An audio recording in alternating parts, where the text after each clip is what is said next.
Police প্ৰশাসন থাকোঁতে কেনেকৈ ভাইটিক এনকাউণ্টাৰ কৰি মাৰা হ'ল।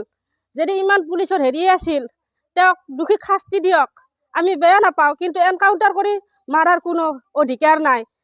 আজি 14 দিন 15 দিন আৰক্ষীৰ জিম্মাত থাকিল, সেই ভাইটিক আজি কেনেকৈ এনকাউণ্টাৰ কৰা হ'ল।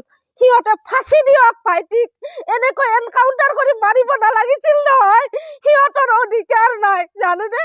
সাতগাঁও আৰক্ষী চকীৰ পৰা কেনেকৈ পলাতক হ'ল, 9টা 10টা পুলিচ থাকোঁতে কেনেকৈ ভাইটি এনকাউণ্টাৰ কৰিব পাৰিলে। সিহঁতে কেনেকৈ সিহঁতৰ হাতৰ পৰা ভাইটি ওলাই গ'ল, সিহঁতে কিহৰ কাৰণে ভাইটিক গুলী চালনা কৰিলে।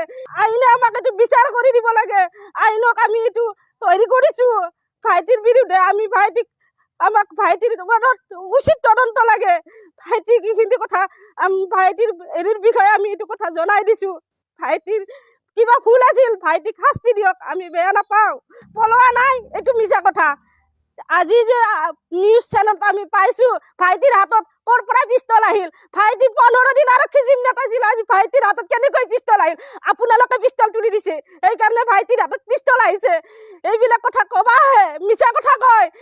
চেনেল বিলাকৰ থ্ৰু দি চব মিছা কথা কয়, ভাইটিক প্ৰৰোচনা কৰি আজি ভাইটিক এনকাউণ্টাৰ কৰি দিলে।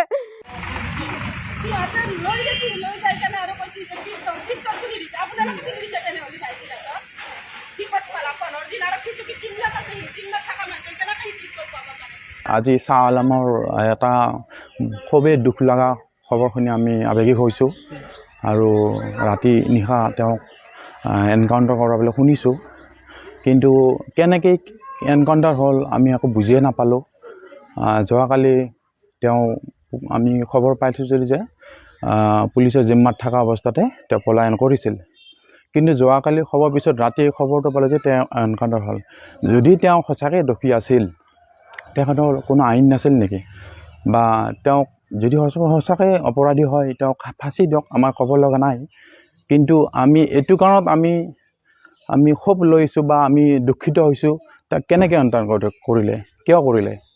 তেওঁ যদি সঁচাকৈ দোষী হওক ফাঁচি দিয়ক, আমাৰ একো ক'ব লগা নাই।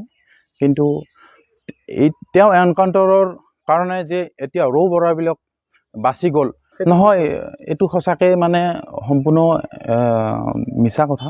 তেখেতসকলে এইটো এটা কিবা চক্ৰান্ত কৰিছিল, যাৰ কাৰণে পলাই যাওঁ বুলি কৈছিল। তেখেতসকলে এইটো ষড়যন্ত্ৰ কৰিছিল, যাৰ কাৰণে তেওঁক আজি এনকাউণ্টাৰ কৰা বুলি পুলিচে ঘোষণা কৰিছে। এইটো কি এনকাউণ্টাৰ আপোনালোকে মানি লোৱা নাই? এইটো আমি মানিব নোৱাৰোঁ। যেনেকুৱা ধৰণৰ ঘটনা হৈছে আমি বুলি নহয়, গোটেই আমি কোনো ৰাইজে মানি নলয় বা কোনো মানুহে মানি ল'ব পৰা নাই এনেকুৱা ঘটনা এটা।